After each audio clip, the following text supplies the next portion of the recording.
hi everyone, I'm Fiona, running the Dementia Dog project, and it's a real pleasure to be here today. I think I can safely say it's Uno's first conference meeting a tortoise and a goat, so it's truly looking at multi-species. And as we can see from the previous slide, it's not a new concept of dogs, and that's amazing interaction and bond they can have with humans, and it's perhaps no coincidence that they're referred to as man's best friend. So Dementia Dog is all about exploring different ways that trained dogs can help people to live well with their diagnosis. So in the absence of a known cure at the moment, it's very much the emphasis on helping people live well.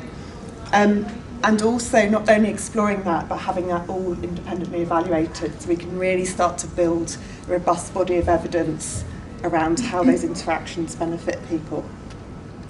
So over the next kind of 10-15 minutes, I'm just going to provide a bit of an overview of the 3 different strands of services that Dementia Dog are currently piloting, with one of those, of course, being our assistance dog side. And then I'm going to hand over to Anne and Henry to talk and really share their personal story about how Uno, their dementia assistance dog, helps and made a difference.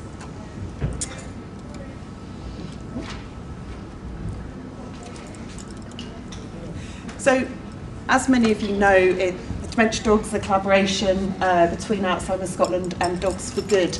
And I'll be touching a bit through the presentation on just the ethos behind those charities, and in particular from the dog perspective and some of the considerations we take on board when we're looking at these therapeutic interventions. So these are the 3 main areas of services that we're piloting. So I'm going to start off talking about the assistance dogs, which I'm sure some of you will be familiar with already, and then 2 slightly newer areas that we're rolling out across Scotland. So assistance dogs, such as Uno, are matched with a couple where they go and live full-time in their home as part of the family. And they're matched with someone who is in the early stage of their diagnosis and still living a very independent, full life. I'm going to revisit this slide through the presentation so you can see how, while we're quite a small-scale project, we're actually within these 3 different areas, we're able to cross-refer people, and importantly, we're able to support people, perhaps those who can't have a dog full-time, who might be in the later stages. We have something to offer for everybody. So, the assistance dogs, as many of you know, this initially started, the concept of Dementia Dogs actually within the Glasgow School of Art, and became an on-the-ground pilot in Angus in 2013 as a world first pilot. Then jumping forward to 2016, we had a grant from Life Changes Trust to help us go out and train up another 8 dementia assistance dogs, of which Uno is one. So how do we train them to help? Well, there's 3 main areas, and in all of this, we're really building on the dog's natural ability to provide that amazing emotional support, and they're a creature of routine, so it's quite natural for them to help structure that in the home day to day as well. So here's a picture of one of our dogs, Webb, with Malcolm. Malcolm has dementia and Parkinson's, and several times a day Webb will go and bring the medication pouch to Malcolm to remind him to take his medication, and in turn that lifts some strain off his wife Imka from having to constantly remind Malcolm. So they're also a social connector. It's a bit of a teaser picture there of Henry's sock being pulled off. So social connectors, obviously the dogs need taking out generally twice a day, and actually, I'm sure, I won't say too much because I'm sure Henry and Anne will pick up on this, but you probably have to factor in double the amount of time to go and do your shopping, because people want to stop, talk about your dog, and it opens up lovely conversations, and it's just suddenly start to get to know so many people. So it's a great way of feeling a bit more connected, and of course building on that emotional support. And importantly, our evaluation in the assistance dog side is not only looking at how can these dogs day to day help the person who's living with dementia, but also for the other people in the home, their wife or their husband, or the ripple effect around the family. And it's also looking at crisis prevention, so measuring that kind of resilience and how can it help people cope better day to day. So these dogs, they're trained to do all kinds of things, and they go through 2 years of accredited training. So Uno loves retrieving things, bringing shoes, taking socks off. They can take gloves, jackets off, and so on. And we can tweak and tailor that training of each dog to really meet the individual needs of the families that they go on to be placed with. And this is another dog, Willow, being taken out on a walk. So they're trained to be walked on a double lead. So they'll walk between the couple, and we train the couple together with the dog very much as a team. So they all go out together. And this has a myriad of benefits.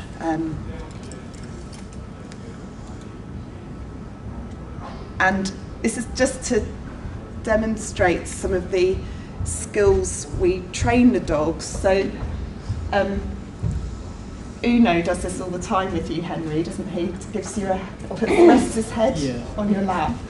And we actually train the dogs to do that. I'm sure anyone with pet dogs will know they will come up and do that, possibly sometimes when they see a bit of a crumb left on the plate.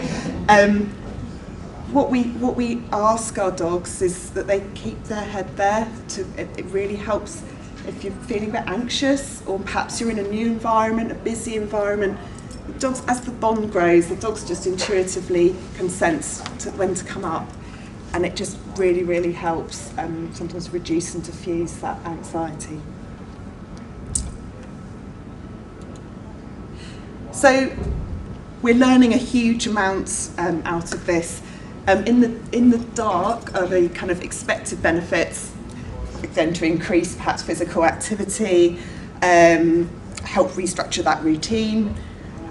Even anchoring, so we do train the dog to sit with someone perhaps in the supermarket and allow the carer to maybe whiz up and down the aisles and quickly do the shopping, and people will often stop and start up conversations while our clients are sat there with the dog. So it can make those kind of daily experiences so much more joyful.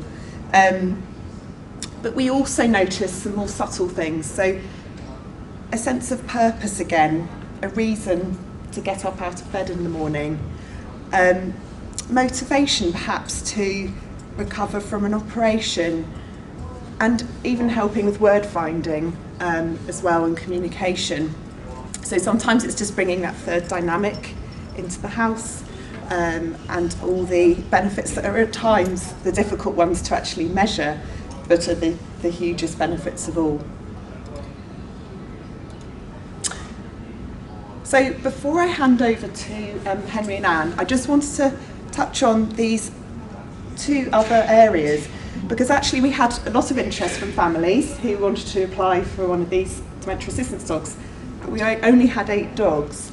So, and some of those families didn't quite meet the criteria we were looking for. But how could we still help those families? Perhaps some of them might live on their own or in a flat and not be suitable to have a dog full time. Or perhaps they didn't want a dog and that responsibility of one full time. So building on the work Dogs for Good do, they're based down in Oxford, and they, for the last 7 years, have been running a community dog programme. So the dogs are trained through for 2 years. They actually live with their trained dog handler, and they'll go out and do goal-focused therapeutic interventions, working alongside a healthcare practitioner. So an example which is much more well established is perhaps a child who has autism and is working with their speech therapist, they'll bring a dog and handler into that session, and the dog will really help motivate the child to start improving their communication. So this was a first to really bring that approach into the dementia field. Again, we are much more flexible in terms of the type of diagnosis or the stage that we're able to work with people, and what those goals might look like that we help people achieve. So here's Carla in our team with dogs Billy and Quill. So Quill isn't a Labrador, and she's definitely got a personality of her own, and that's wonderful, that's what we want. And that works very well, because for some people, a small, perhaps a lap dog, will work better than a bigger dog, depending on what sort of goal they're looking for. So these dogs can go on public transport. As I say, they're trained to the same level as an assistance dog, but just with a slightly different role. So building on the work that Dogs for Good do down in England, they work with adults and young adults and children with learning disability. They'll work in spinal injury units and hospitals, and up in the top left they're supporting someone to increase their traffic road safety using a dog. So the intervention might typically last 6 to 8 weeks, and at the end of that we actually do come out of the picture, but we've built the confidence up in that individual to help them achieve that goal. And with the dementia programme, we're trying to connect them back into ongoing activities in the community. So we come in with the dog acting very much as that motivator and as a stepping stone for people to reconnect and build their confidence. So this is one of the visits happening. For William here, he wanted to build his confidence to catch the bus again. So that's our community dog programme that works through referrals from practitioners. And then the final area is dog days. So these are very different from the other two areas. And again, this is open to people at any stage at all of their dementia, and for their carers and family to attend as well. They're run in Alzheimer's Scotland resource centres. We're rolling them out across Scotland and actually into England as well. And they're just lovely afternoon events. It's a tea and a blether with some very well-trained pet dogs that come in. We've developed an 8-week training programme for the pet dog owners and their dogs. So that rolls in things like kennel club standards of training, but also we've then really tailored it around training in a dementia-specific environment, giving dementia training to each volunteer as well. And here's a typical dog day. They're one of the favourite parts of my job. They're just such joyful afternoons. They're all about positive reminiscence. Many of these people will have perhaps worked with dogs all their lives or had dogs in their family, but I've been at many of these where someone hasn't spoken for weeks or even months, and suddenly they start talking to the dog. And their carer, I've seen one of the carers just crying because she said, I haven't heard him speak for months. So again, touching on something someone said earlier, it's unlocking that magic dogs and all sorts of animals can bring for people. We might not have robots yet, but actually for some people they can gain as much pleasure from the soft toys as well as the real pet dogs we'll have at the dog days. So finally, just to talk a little bit about where does the dog fit in with all these different interventions. So for the assistance dogs and our community dogs, they go through similar to guide dog levels of socialisation training. It's all through reward-based positive reinforcement training. So we're never forcing a dog to do something.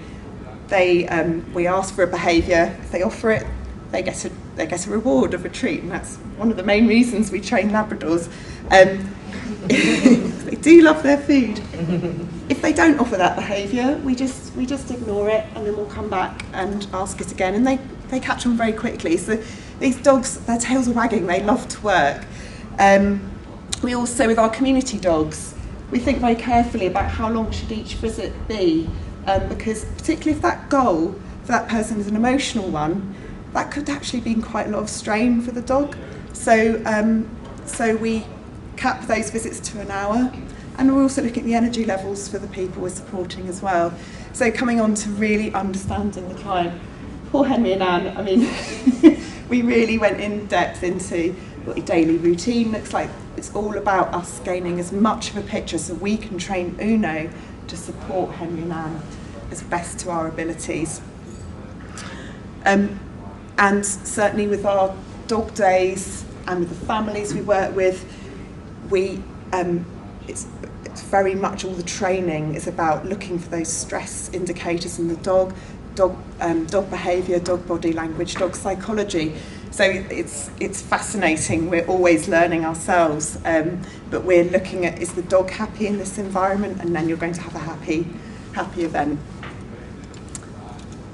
And just to say, we're obviously the assistance dog side is all being evaluated, as is our community dog side. So we've got current reports up on our Dementia Dog website.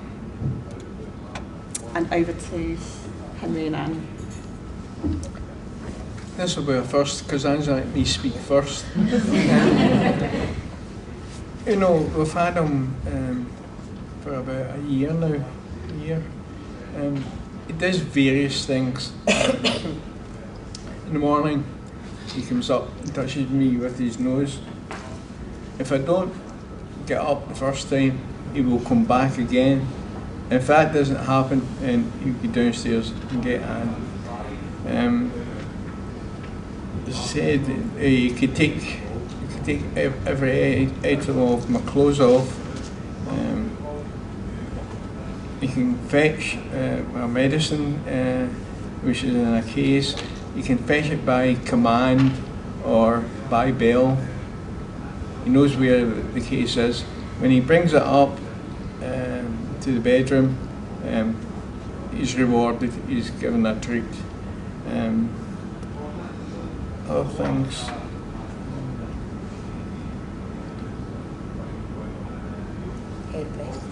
The headrest, stress levels. He comes up and just puts his head on.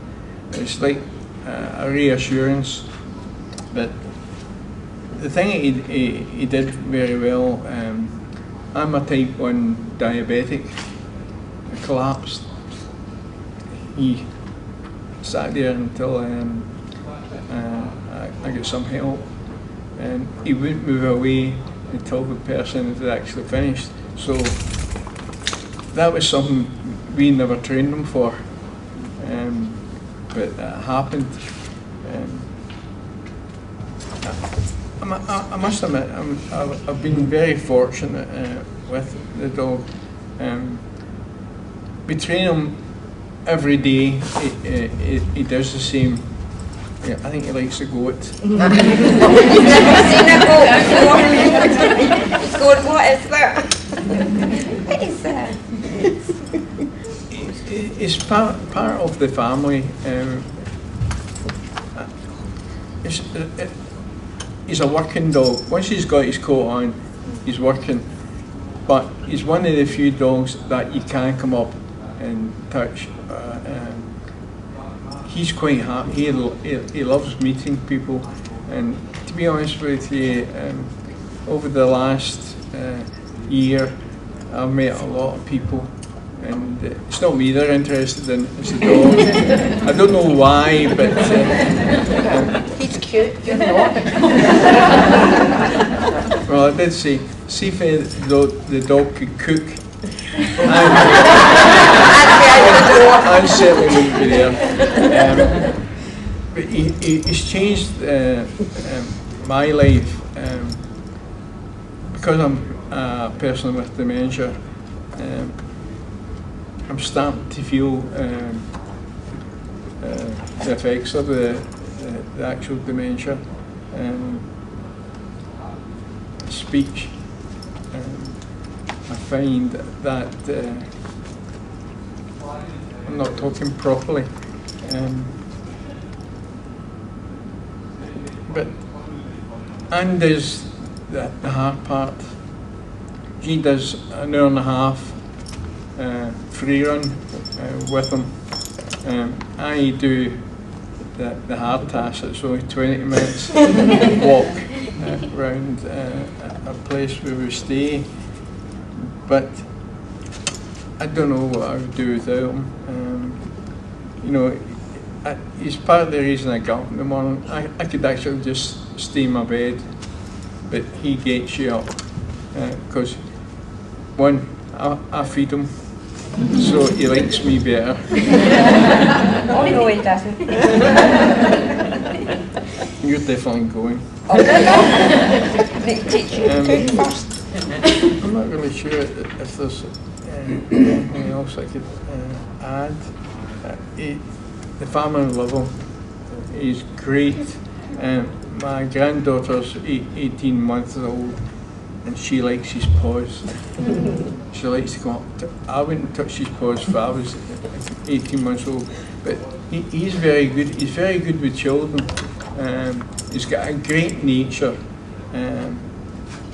I think he's an ideal type of dog for a person with dementia. It's a pity that there's only 8 dogs in Scotland.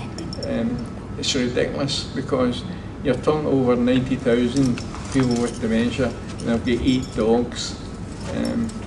They are an asset. I'm not plugging for Dogs for Good, but they are. To train one of these dogs, you're talking about £30,000, which is a lot of money. I think the government should be saying, if they're a benefit for a person with dementia, they should have more than 8 dogs. I just feel it's totally wrong. Maybe I'm being selfish because I've got dementia, but if they could calm a person, do various tasks, and don't get me wrong, these dogs love doing the tasks. They wouldn't do them if they didn't. I can honestly say I've been very fortunate throughout my dementia, but I feel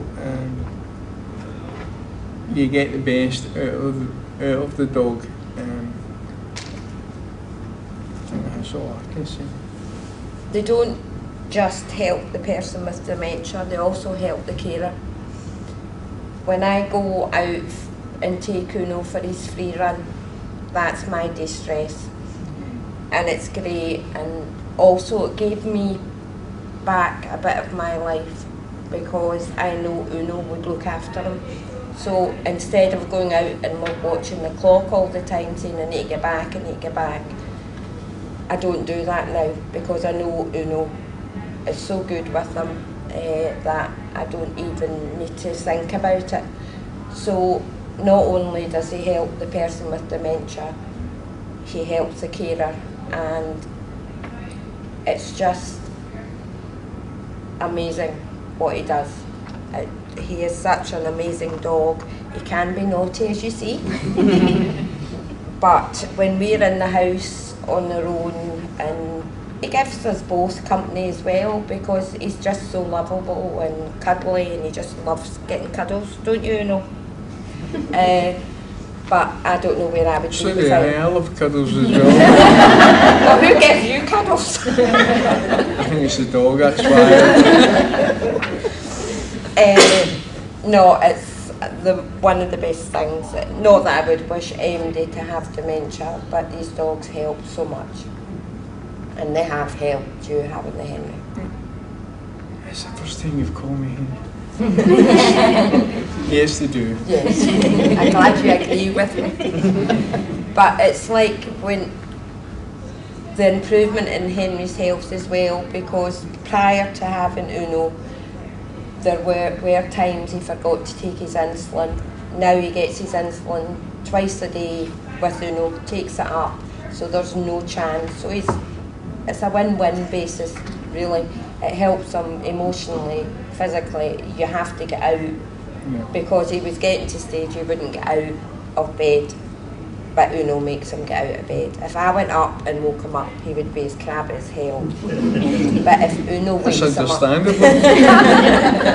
but if Uno wakes him up, it's a different kettle of fish. So he's just wonderful. That's it.